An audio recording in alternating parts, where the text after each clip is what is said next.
cutting through the bull. Tonight, the scapegoating of Sarah Palin. Whatever you may have thought about John McCain's running mate, about whether she was qualified, prepared, or experienced enough for the job, try if you can to put all of that aside for just a moment.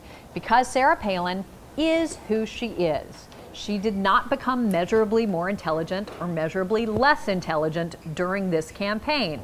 Remember, she was only part of the campaign for a matter of 9 weeks. Sarah Palin is who she is, which is why I find it so stunning that the very people who introduced us to Sarah Palin, who told us she would make a great vice president, have now turned on her with a vengeance. They are the top advisors to John McCain's failed campaign, and they are desperate right now to find someone to blame for their long list of mistakes. They have been launching grenades at Palin and her supporters. Some of their allegations we at CNN have found to be patently false.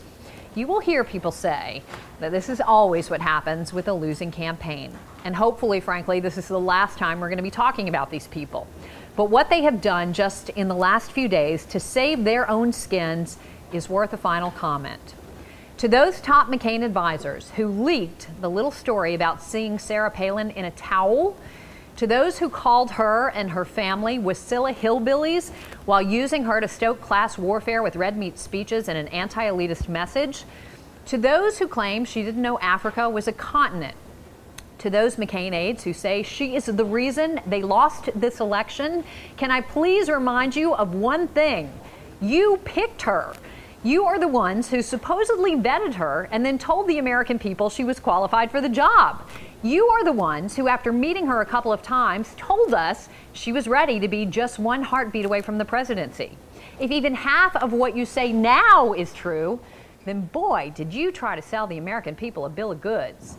If Sarah Palin is the reason some voters chose Barack Obama, that is no one's fault but your own. John McCain, as he so graciously said himself the other night, lost this election.